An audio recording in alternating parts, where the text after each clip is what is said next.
Oh, wait, you're listening? Okay. All right. Okay. All right. You're Listening to Radiolab. Radiolab. From WNYC. See? Yeah.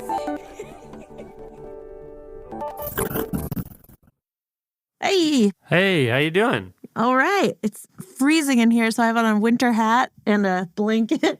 Well, you're in luck because we're actually headed somewhere hot. Okay, Extremely hot. can't wait. And our guide there, ironically enough, Hi. hey, Hud, how you Deep, doing? how are you? Is a scientist named Long time no talk. Hudson Freeze. Oh, Dr. Freeze. There have been a lot of comments on that. What's Freeze doing working on hot stuff, right? Anyway. So the story that I brought Hud here to tell actually happened at the beginning of his career, 60 years ago or something. But I've been thinking about this story a lot in the last couple months because, I don't know, every time, just a new headline comes out, which is like funding cuts to the National Science Foundation or Yeah. National Institutes of Health or NASA. yeah. Just the sort of gutting, the avalanche of cuts to publicly funded science and basic research that we are witnessing right now. And I guess maybe for now it's enough to say that Hudson Freeze's story, it kind of feels to me like a parable for the moment we are in right now.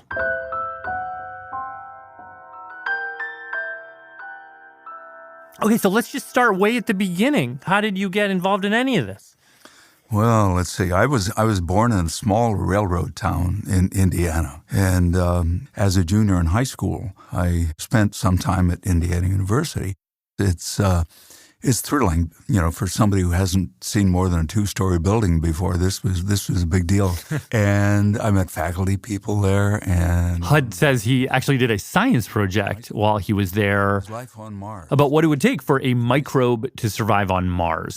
And he says he just fell in love with the university, with the science he was learning there. And so when he graduated from high school, I came back to Indiana University, and I was able to get in the bacteriology department. and he really wanted to work with one scientist named Dr. Thomas Brock. I had heard him give a lecture before about mating types in yeast. And, anytime you're talking about mating types in college, you're going to be a hit. and so anyway, I go down to see him thinking I'm going to work on mating types. And he says, well, we're not working on mating types anymore, but we are going to Yellowstone National Park to look into the hot springs for bacteria. So at the time, the scientific consensus was that nothing could live above 73 degrees Celsius, 163 degrees Fahrenheit. It was seen as kind of an upper limit on life. Burn, boil, shred itself to death. Yeah, but Thomas Brock had recently vacationed in Yellowstone, and he had seen these hot springs where boiling hot water comes up from the interior of the earth. And he knew that if you go to these hot springs, you see around the edges where the water cools down, there's stuff alive there. Like what? Like mosses and... Like algae, bacteria, little spider mites, stuff like that. Okay. And he thought maybe this could be a place where he could find some little microbe that is defying that limit of life. That's right. And so he had a relatively small grant in basic science. A grant of $80,000 from the U.S. government.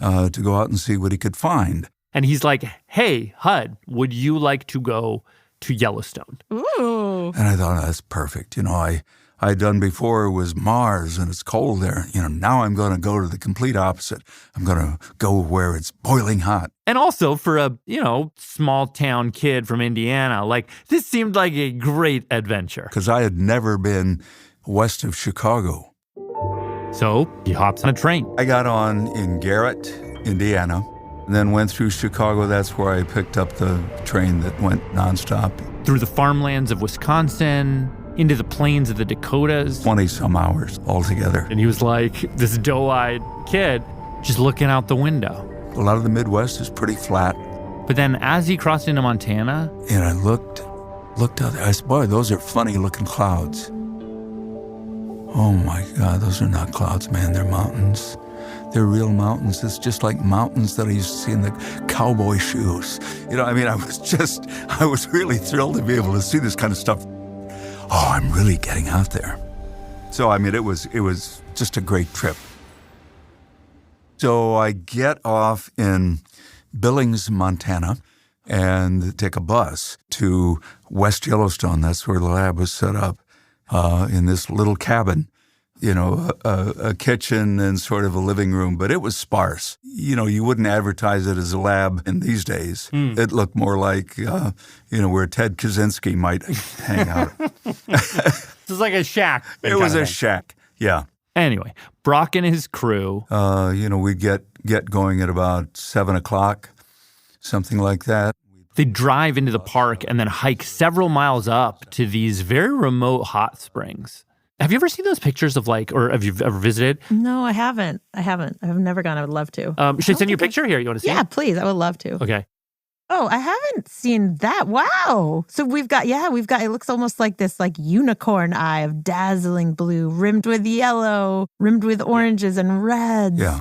You would start out more yellowish and then the orange would start coming through. It was just beautiful. And there was one hot spring in particular that Brock and his team got interested in. Mushroom Spring. At the center is a pool of water. It's about 30 feet across. Water at the center can reach 70 degrees Celsius, 160 degrees Fahrenheit. Steam coming off at every direction.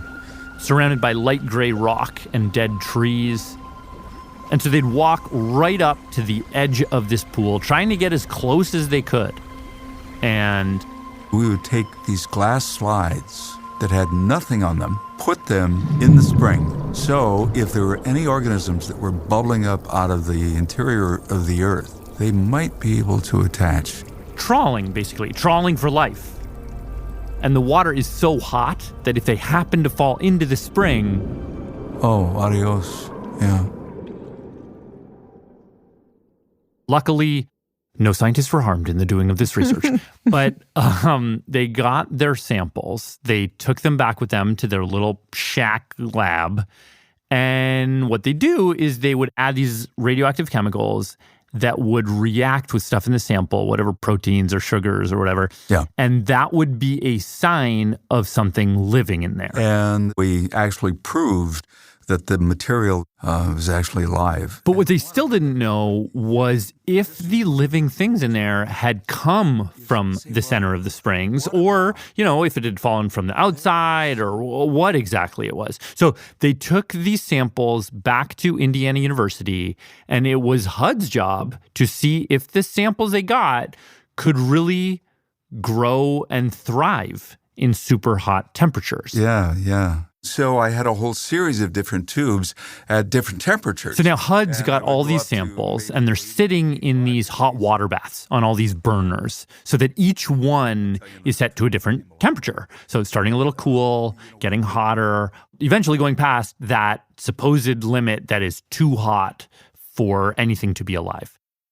So every day I would go in there and I'd look to see if there was anything that looked like it might be growing. But he has to keep refilling these hot water baths. And the darn things could run dry. The water keeps burning off. The water keeps boiling off. Running up the electric bill of the microbiology department. So anyway... Day after day, he's tending to these little vials, always checking on them. Always looking for a change in the soup. If bacteria were growing, it would be cloudy. It might even start to smell a little bit. So he's waiting. The liquid is clear. Day 1, he's waiting. Day 2, he's waiting. He's waiting a couple days.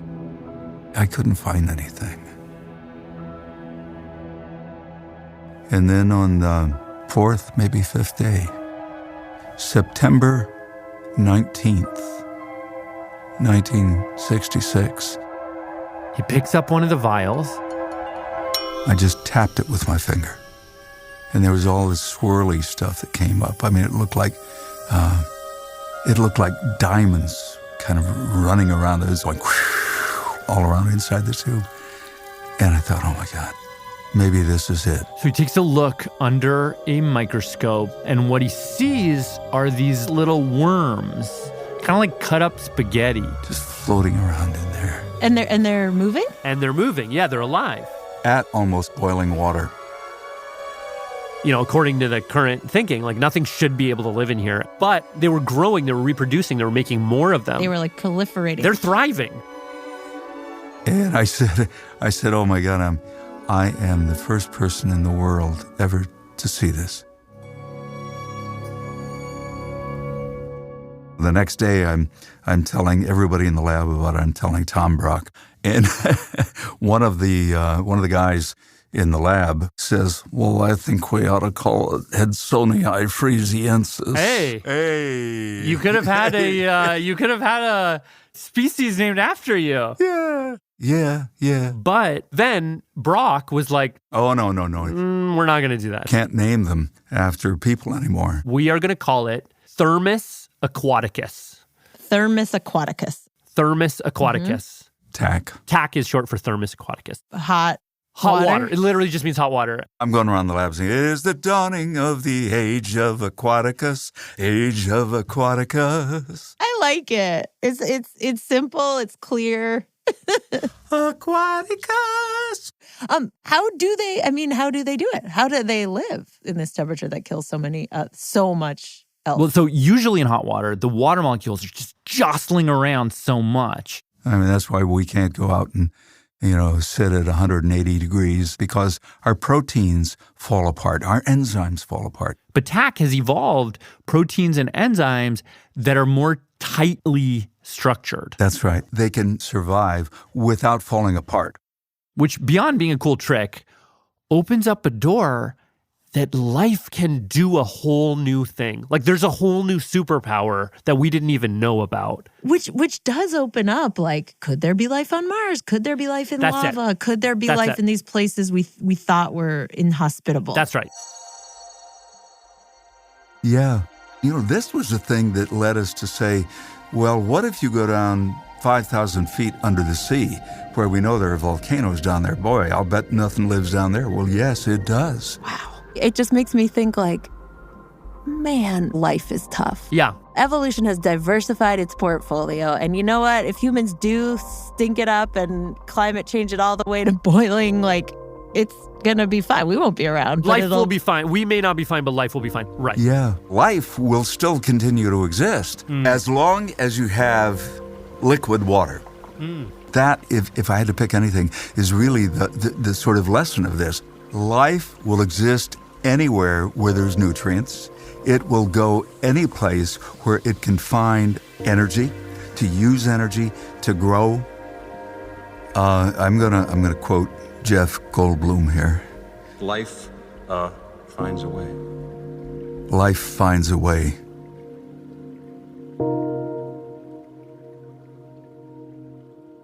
So I was like, oh my God, this is amazing. Like, was this on the cover of Time magazine? Yeah. And he's like, no.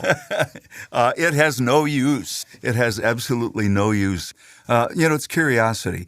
I mean, it's science for science sake. It's fundamental research. That's the way science goes. And the rest of the world, the non-scientist world, was just like... Well, who cares? So they preserved a sample of TAC, and they just put it in a...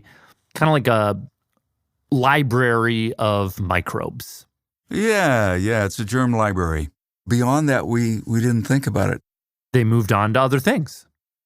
And then 50 or so years later, Hudson is sitting at his desk and he gets a call. He said, "This is like this, and I want to talk to you about a science prize." And I thought, oh my God, it's the prize patrol. If I sign up for, Scientific American for 6 years at this bargain rate, I'm going to get something in the mail. But what it was, it turns out, was something called the Golden Goose Award. Oh, Golden Goose! Thank you for joining us for the 11th annual Golden Goose Award ceremony. Right. Okay, so you remember we did an episode about it a couple years back. Okay. Well, there's a map. We even sent one of our producers, Maria Paz Gutierrez, to cover it, like in red carpet. Check out the scientists' outfits. Right. Is this event a big deal? It's the Emmys of science. It was held in Washington, D.C., Hi. in a big fancy building near the Capitol. So I'm asking people what they're wearing. What are you wearing? That's a good question. I am wearing a suit. It's like mostly blue, but then there's this subtle light blue. It's pretty funky. It's a statement. With this window pane, hello. Yeah. But anyway, basically it was an award created back in the 1980s, when Congress was ridiculing a lot of the government funding of basic scientific research. And, there were like headlines all the time about like, we're wasting money funding a study about snail sex or whatever it was. Yeah, yeah. And then the Golden Goose Award was sort of this tongue-in-cheek, nerdy response in the form of an award that goes to research that is funded by the government that sounds dumb or sounds useless, sounds absurd, but then turns out to completely change the world. Right. So now HUD is getting a call from them saying TAC deserves this award. The hot worms? But how did that research change the world? I thought they were sitting stagnant on a shelf. Well, that is exactly what I'm going to tell you after the break.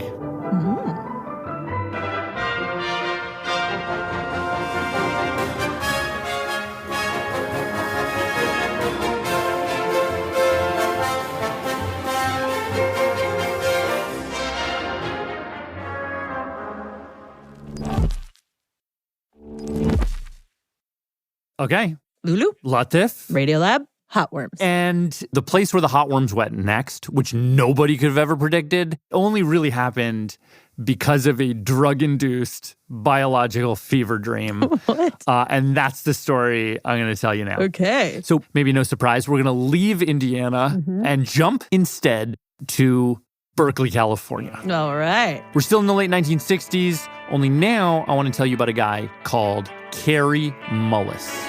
Okay. He's a PhD student in biochemistry at UC Berkeley, but instead of being a lab, he seems to prefer experimenting in biochemistry by synthesizing his own LSD. Okay. He's literally famous on campus for doing this. Anyway, so he gets his degree, gets a job in a biolab, but then he just hates like how many mice they kill all the time. And then he gets a job in a cafe. He's like this floating guy. Yeah. Until one day he's working in the coffee shop and a customer is like, "Aren't you that guy who used to make your own LSD?" And they get to talking. And eventually this guy offers Kary a job. Whoa. At this biotech startup called Cetus. Okay. Now, just to give you a sense, at this point, we're in the late 70s. Today, science is on the threshold of a new era. And the thing that scientists everywhere, especially the scientists at Cetus, are obsessed with is DNA. Deoxyribonucleic acid, the essence of life. The stuff of which all life is made. The key we've been looking for. They have this hunch that decoding DNA is going to unlock lots of secrets about the human body. The answers lie within these long, thin, twisted strands. And Cetus, the company where Kary Mullis got his job, they want to be on the cutting edge of this. And so they have teams of scientists trying to figure out how to read DNA. Okay. And their main problem at the time is that reading DNA is extremely, extremely hard. The whole process of trying to read or even just find and isolate like microscopically tiny little molecules of DNA, it was so inefficient that it was just not, it was a non-starter. It was not feasible at all. So scientists at Cetus were scratching their heads trying to find a better way to do this. Got it. Now, Kary Mullis, he was not doing any of that. Oh. He was stuck doing very slow, very repetitive, boring lab work. But one day, he's out on a drive after work. I was driving along one night. Kary Mullis actually died back in 2019, but while he was alive, he did a bunch of interviews where he talks about this moment. I was driving to a little cabin I have in Mendocino County. And Driving through the mountains on these windy, steep roads. It's super dark. It was really late at night. And in his mind, he's turning over the problems of reading DNA. The way he described it, he's like, trying to read a piece of DNA at that time was like trying to find a license plate on the interstate in the middle of the night from the moon. Okay. And then you still have to read it. So just impossible. Yeah. And all of his colleagues are focused on basically devising a more powerful, more precise telescope to spot the DNA. And he's thinking like, how do you fix this thing? I mean, what would you do? And all of a sudden, he sees DNA everywhere. Blue and pink strands of DNA just floating in front of him as he was driving, like through the windshield. Whoa. As he said it, they injected themselves somewhere between the mountain road and my eyes. He hadn't done any LSD that night, allegedly, but he says that he had done it so many times that he could almost get his mind there without having to take it. I mean, who knows? But like, it's almost like he's imagining himself riding a piece of DNA.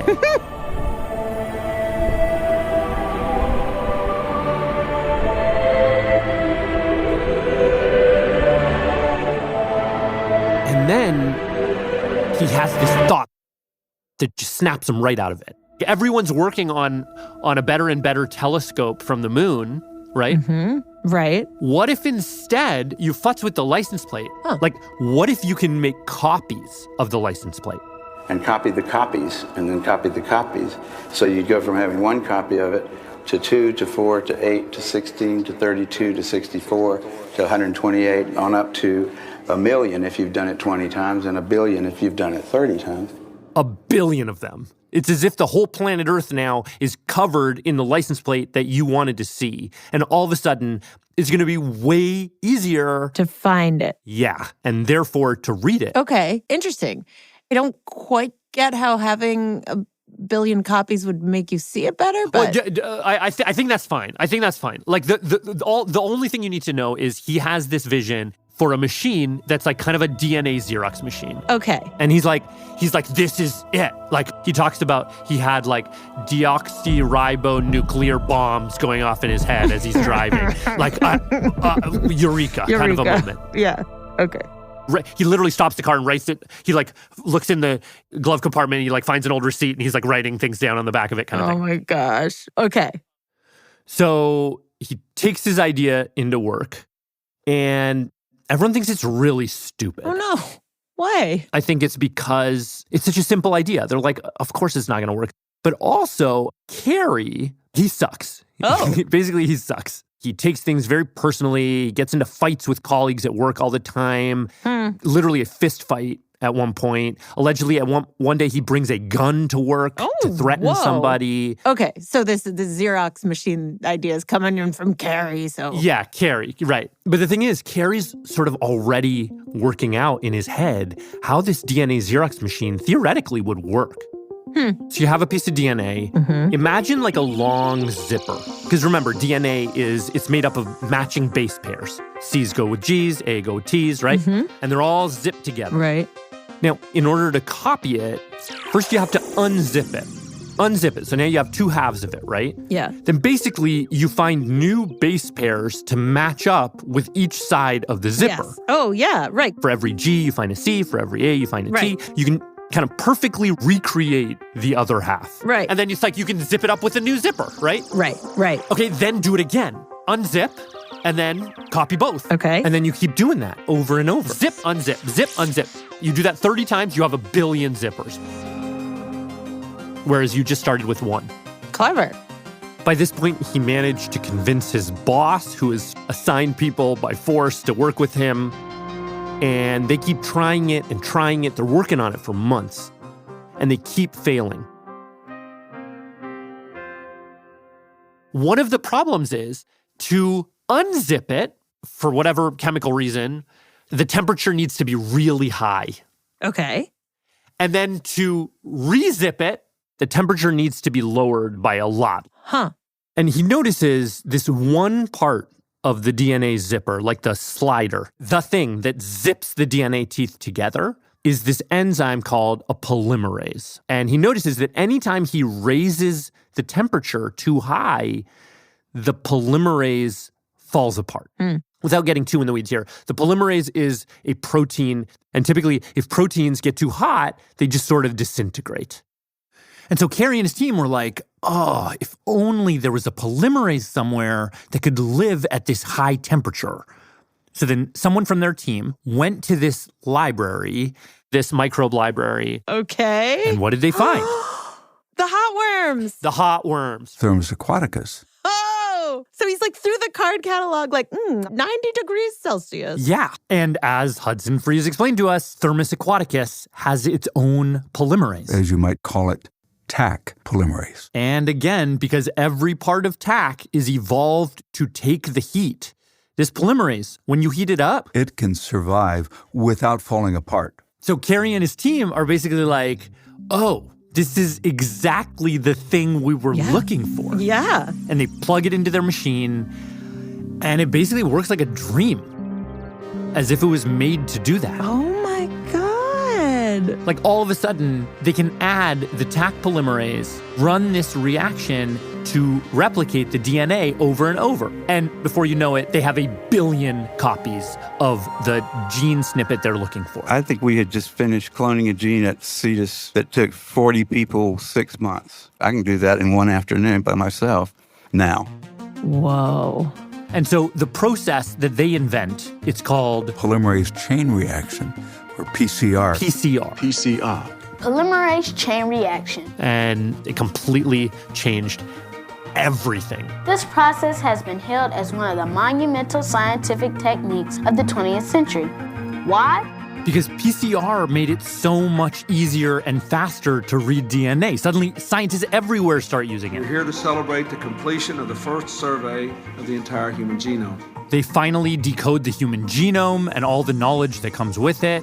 And from there on out, I would say every biotechnology company in the world, every lab anywhere that's studying DNA has to use PCR. To put that a different way, every major scientific breakthrough that involves DNA in any way in the last several decades, it's all run on PCR. To detect genetic markers. Like diagnosing genetic diseases. Including cystic fibrosis. Things like HIV detection. And sickle cell disease. Determining ancestry. Like, think of like 23andMe, Ancestry.com. All of that. The whole industry. DNA discovery helped a woman meet the little brother she never knew she had. We have forensic DNA testing to identify the suspect's DNA. The whole world of forensics, solving crimes with DNA evidence. Or but recent DNA evidence exonerated him. Proving people innocent.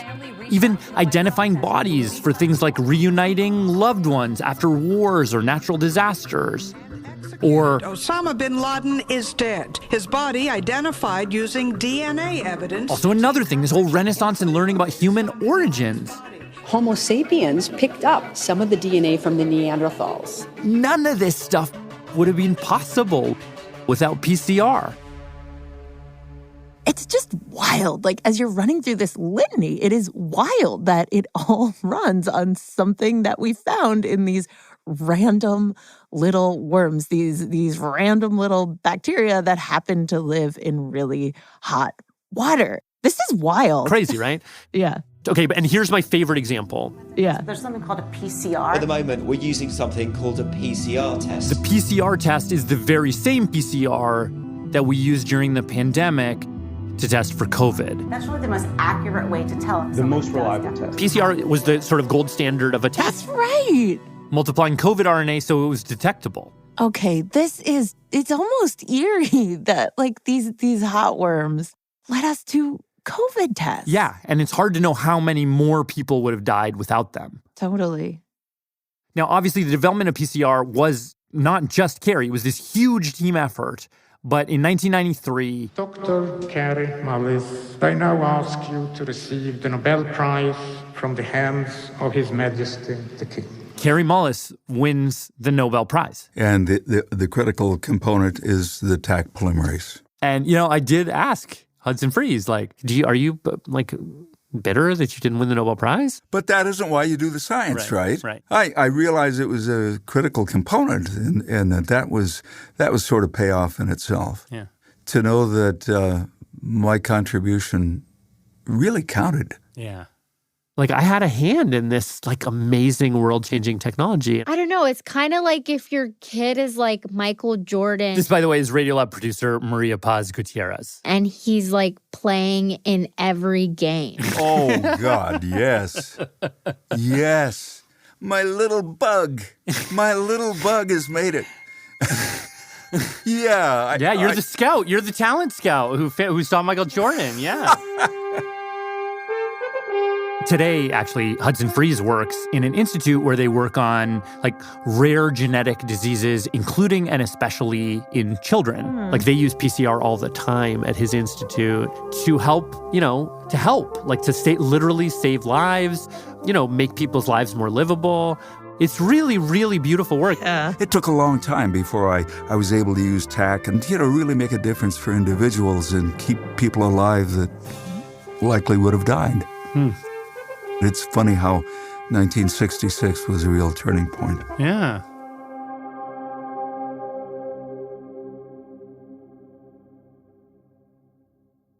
I find this like just a beautiful, beautiful story about what is life capable of? Like, what can life even do? Totally. And in the end, like, it really became this life-changing, life-saving discovery. And in such a pure way, like, it's like this open-ended question. Could there be life in this extremely hot place? Yeah. Let me do really good samples and, like, you did good science to find out. Yep. And then all I do is put it in a library. Like, there's something, like, pure on so many levels. Yeah, like, just idle curiosity paying off way more and in ways that nobody could ever expect. Yeah. All of that came out of one $80,000 grant from the U.S. government. Mm-hmm. That's why Hudson Freeze and Thomas Brock, they won the Golden Goose Award in 2013.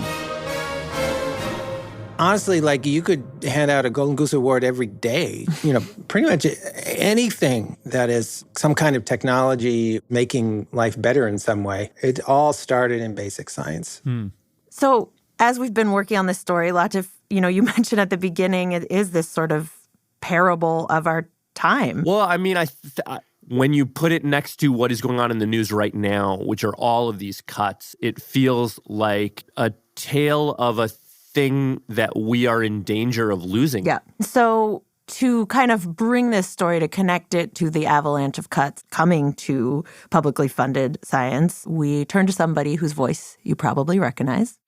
My name's Carl Zimmer, and I'm a columnist at the New York Times. He has been watching all the cuts really closely, detailing it in his newsletter called Friday's Elk. So what I've been doing is trying to distill for myself, just summarizing what my fellow journalists have been digging up. And so we called him up to give us a more granular look at what's been frozen, what's been shut down, what's been lost.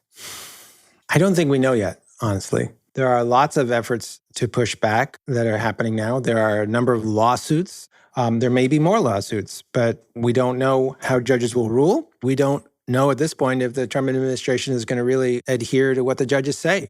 But I can say government scientists are getting laid off in the tens of thousands. Opportunities for young scientists are getting wiped out. Grants are being eliminated. Universities are suddenly having billions of dollars of research suddenly pulled. There was a big diabetes program. There was at Columbia, there was a program on, studying chronic fatigue. These have been going on for years. They're gone. No one's in those labs? Just empty? They're gone. They're shut down. Things are happening on all fronts. Carl says a lot of the cuts to scientists and basic research are coming in the form of broad cuts at government agencies. For example, the Trump administration has put forward a budget in which NASA's science budget would be cut in half, which experts have described as kind of an extinction-level event for science at NASA. This is all the stuff that you read about in the newspapers, like, what did we discover on Mars? Or there is a space telescope called the Nancy Grace Roman Space Telescope. It is built. If it gets into space, it will be able to give us an incredible picture on the whole universe, including the evolution of galaxies, and even better look at planets around other solar systems, might help us find life on other solar systems. In the proposed budget, that telescope is dead. It gets no funding. It's just going to sit there and do nothing. Yeah. That's absurd. Then the National Oceanographic and Atmospheric Administration's climate science program, that is being proposed to be shut down. Just shut down. Fully. Shut down. The EPA. At the EPA, they have research scientists who do science to understand the threats to human health. There's movements to have all 1,000 of them laid off. The EPA will not have a research science staff if this follows through. The Centers for Disease Control, for example. Center for Disease Control used to have an office full of experts on lead poisoning. And in fact, Milwaukee has just had a lead poisoning emergency, and they would like to have the CDC send their experts. There are no lead poisoning experts at the CDC. They're just gone now. They've been fired. What about NSF, NIH? Yeah, NSF, their proposal is to cut it in half. And Department of Health and Human Services. That's the department that houses the National Institutes of Health. 10,000 people have been fired. That has included lots of people involved in doing basic research on biomedicine. And in one example, Carl told us about a group of scientists who've been working over the last several years. Try to make a coronavirus vaccine that is going to be able to give us some protection against other strains of COVID or maybe some entirely new coronavirus. Right. They've made a lot of progress, and a lot of that progress came with a deeper understanding of how the immune system works. So they've learned a lot of basic science along the way, and it has been delivering a lot of promise. And that grant has just been pulled with no explanation. That research is now over. Wow. There are projects looking for antivirals for a range of different viruses that might start the next pandemic. That's been canceled too, and those scientists aren't even sure if they'll be able to write up their results. Like, you may not find out what they've done. There's just too many to choose from. I mean, I've been talking with a researcher who has, a massive program on understanding tuberculosis and the immune system. This is the most deadly infectious disease we have these days. It kills over 1 million people a year. His grant was canceled, and honestly, he's not sure why. This huge program that could, give us new insights about tuberculosis and might eventually lead to new treatments is just gone. So there are definitely, very short-term impacts of what this administration is doing. Cutting off the supply of drugs for HIV or halting a clinical trial, potentially give a treatment for cancer. These people are in the middle of these trials, and they're just stopping. So those are really short-term things. I mean, is there some chance that businesses, like the private sector in general, would come in and fund all of this, like pick it up, pick it back up? That's not great business. You'd be waiting a long time for those drug companies to pick up all that basic research that governments like the United States have been covering for decades. Yeah. And a lot of this stuff, when it's dropped, it's really difficult to ever start it up again. You don't bounce back from this sort of shock to the system. And, a system of searching for knowledge, there is so much that needs to be ready to go. Equipment, materials, administration, all the gathering up of research subjects, and then the scientists themselves. There was a poll that Nature did recently. They've asked hundreds of scientists about, what effect all of this chaos is having on them and their thoughts about their future. And 75% of these American scientists said they have been thinking about maybe moving. Wow. Other people may just leave science. Yeah. 35 years of being a science writer, I haven't seen anything close to this. And, Carl says what we are seeing right now is just uncharted territory. Really, at this point, I'm thinking we're well on our way to the United States losing its prime position in science. All right. I'm just going to put my head on the desk and leave it here, I guess. Well, maybe we can talk about happier things at another time, but this is what we need to be talking about now.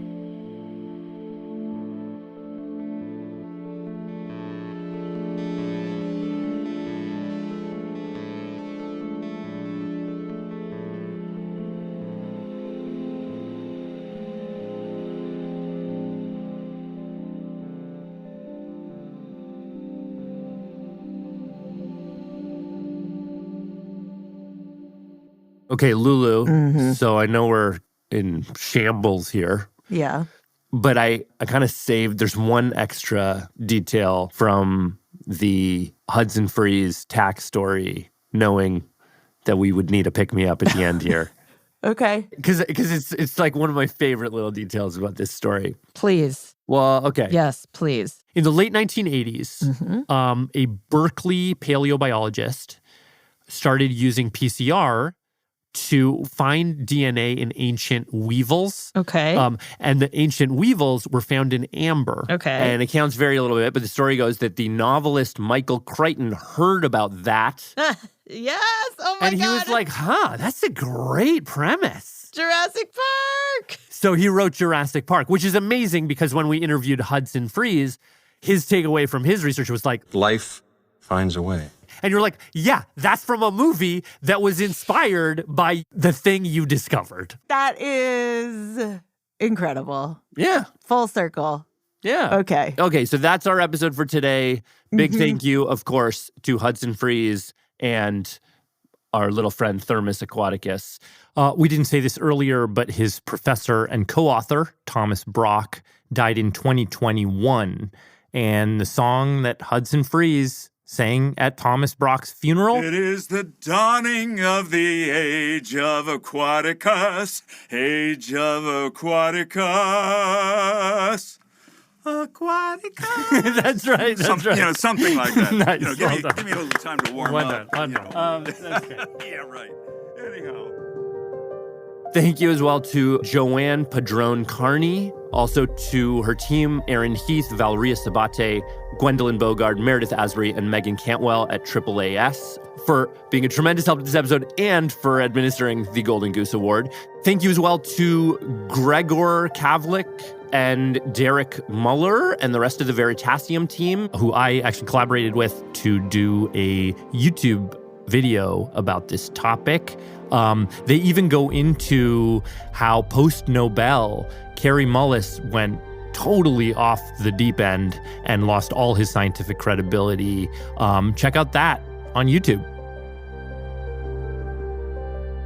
This episode was reported by Latif Nasser and Maria Paz Gutierrez. It was produced by Maria Paz Gutierrez and Sarah Kari, edited by Alex Neeson with help from Sarah Kari, music and sound design by Jeremy Bloom, and our fact checker on this one was Emily Krieger. That's it. Thank you so much for listening. See you next week. Catch you next week. Hi, I'm Priya Ramachandran D'Souza, and I'm from Finland. And here are the staff credits. Radiolab was created by Jad Abumrad and is edited by Soren Wheeler. Lulu Miller and Latif Nasser are our co-hosts. Dylan Keefe is our director of sound design. Our staff includes Simon Adler, Jeremy Bloom, Becca Bressler, W. Harry Fortuna, David Gable, Maria Paz Gutierrez, Sindhu Gnana Sambandhan, Matt Keelty, Annie McEwen, Alex Neeson, Sarah Curry, Sarah Sandbach, Anissa Vetse, Arya Wack, Pat Walters, and Molly Webster. Our fact checkers are Diane Kelly, Emily Krieger, and Natalie Middleton. Hi, I'm Arturo calling from New York City. Leadership support for Radiolab science programming is provided by the Gordon and Betty Moore Foundation, Science Sandbox, a Simons Foundation initiative, and the John Templeton Foundation. Foundational support for Radiolab was provided by the Alfred P. Sloan Foundation.